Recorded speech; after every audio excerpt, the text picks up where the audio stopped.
Yeah, sometimes your life can just drastically change overnight, even in a split second. You know, it could be a divorce, loss of a job, loss of a loved one. It might not even be anything dramatic at all. You just might wake up one day and just feel like, multiple things happened and you just drifted away from how your life used to be.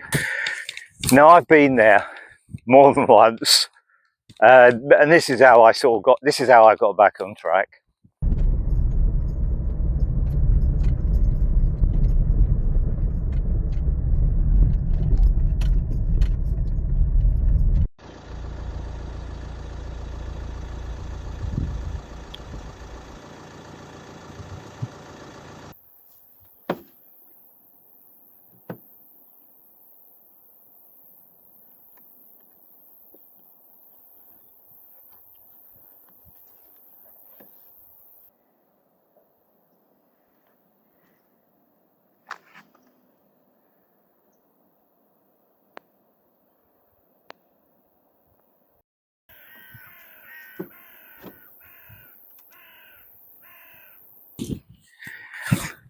Right, the first thing that you've got to do is accepting reality. Yeah, not because you like it and not because it's fair. You know, it doesn't matter, because you can't restart rebuilding your life until you, as you put it now, yeah, if you're still arguing with reality, no matter what that reality is. I'm actually on a walk today where I'm in the middle of nowhere and there really shouldn't be anybody about, but the traffic around here today is unbelievable. I say that, if I compare it to London, when I'm seeing about one person every 15 minutes, and I'm complaining about that. The one thing about me, I do love complaining. If you take that away from me, I've got nothing in life. Nothing like a good moan. Anyway, where was I? Right, the acceptance, right, it's just accepting the problem. But yeah, the reality is that you may well sulk, feel sorry for yourself, blame everybody. Yeah, I did a bit of that.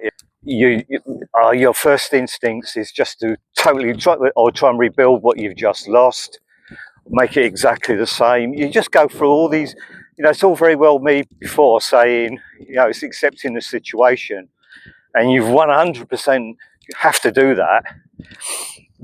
But the reality is we're human. And look, if you're going to go out on a drunken bender, and that's what you need to do, and that's what I've done a couple of times in the past. I don't drink anymore, by the way. I'm not lecturing or preaching. I just don't happen to drink. I've not drunk for 2.5 years now. Get it done as soon as possible. If you need to go screaming at the moon, shouting your head off, or whatever it is you need to do, I'm not judging people. You've got to do what you've got to do, but hopefully you do it pretty quick and get it out of your system pretty quick, because at some point, you're going to have to start facing up to rebuilding the rest of your life, unless you just totally decide to give in. And this is where you've got to be careful as well. By all means, let a bit of steam off. We're humans at the end of the day. Let a bit of steam off, but bearing in mind, the actions you take in those early days could make the situation a lot worse, that could maybe lead to problems for the next 10, 20, 30 years, or you could break some relationships, or I don't know, you just cause a bit of destruction that you can make things far worse, basically. But I realised I couldn't rebuild my life honestly when I was just telling myself a dishonest story. It is just to not make things worse. Look, you might be in a situation where you're trying to cling on to the past, blaming other people. Yeah, that was my favourite. It was always somebody else's fault. or some event, some event that happened in the world that was to blame. At the end of the day, as soon as you take ownership of a problem, then you're on your way to sort of repairing it. You can argue with reality as much as you want until you're blue in the face, and some people can take years. But as soon as you take ownership of whatever the problem is, the sooner you're going to start repairing it. Some things weren't my fault. Some things were. But you've got to decide rapidly. You can't start rebuilding your life. You can't start rebuilding an honest life if you're just telling yourself a dishonest story.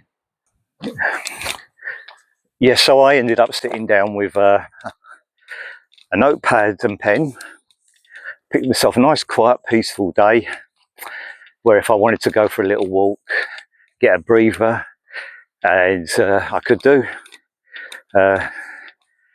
Coffee at the ready, plenty of coffee, and I just sat down, made notes, started making notes of what I had, not what I wish I had, what I really had, and what was possible, how I could maybe possibly move forward, what was not going to come back. Just basically making a plan. What is reality, the reality of the situation.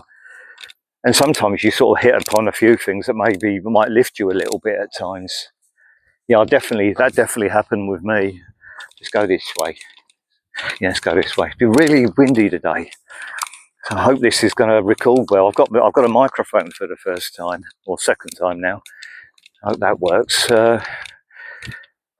Right, notepad and pen. And then the biggest one is just looking at myself. I don't know. What worked for me when I did eventually start looking at myself a little bit more and being brutally honest. I think I was well on the way then to solving a lot of problems in my life. It's great blaming other people. And it's not great, because if the problem isn't other people and the problem isn't events and life conspiring against you, you're just going to waste your time over and over again. So many people do that. I started taking an honest look at myself, looking in the mirror and really looking at myself. Be brutally honest. Nobody's about. You don't have to confess to anyone at this point or ask for anyone's forgiveness. I'm not implying that it is all your fault, but there's a lot of people. I don't know. I'm not. I shouldn't be guessing what other people get up to, but a lot of my issues and problems, or a good few of them, if I'm being honest now, came from me. So so I started building new foundations, somewhere to build from. And this is one bit of advice I'd give to anybody. After me saying, take a look at your own actions, maybe, and don't be so selfish, I'm now going to tell you to be a little bit selfish, at this point, and make yourself the number one priority. Because at the end of the day, if you're not going to come out of this, I don't know what whatever it is that maybe you're going through, you're going to be useless to everybody else. I mean, make yourself number one priority, and because you're working on coming out of this. And then, I don't know, if you've got any debts to people, or you need to help people, or you should be supporting people, that can come later. But if you're no use to anybody, you just work on yourself to start with. Basically, I mean, if you don't build your foundations and get your strength back and your resilience, or whatever it is, energy, whatever you want to call it, anyway. If you don't get that back, you're not going to be any use to anybody. So if being selfish and one of the best things I ever did, I've got to tell you this story. yeah, I remember this instance, for example. There's one certain person for many, many years that was absolutely draining me, and a few other people. And you know, when this person, I won't say sex, when this person said jump, we basically were all jumping.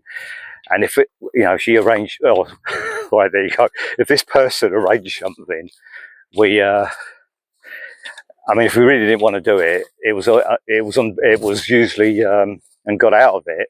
It was usually revolved around a good excuse, and it had to be a good excuse. And I was sick to death of it. I thought, why am I doing this? So, I mean, this didn't resolve all my problems, by the way, but it went a long way, and I did it in a lot of other areas. And I remember this person, whoever this person is, phoned me up. Right, we've got this event. It's at so and so. You need to be there on time. And you know, and I basically just said, I went no, and this person went into shock. It sounded, I got the feeling they actually, they were waiting for the excuse, and there wasn't none. It was just a case of, no, it doesn't suit me, it doesn't fit my agenda, I don't want to go. You go if you want. And I actually remember shaking a little bit. Even though this person wasn't sort of physically intimidating at all, there was, you know, that was just the way it was. So I just allowed this situation to happen. And it was, what was the word? It was liberating. That's the word. Yeah, doing that was liberating. And it caused hell, believe me, though. It did cause, but then I did it a second time. And I did it at first. I didn't always just say no for the sake of it. I mean, there was times when I went along with these plans, but more often than not, if it didn't suit me, I just, I didn't feel like I had to go. I just didn't.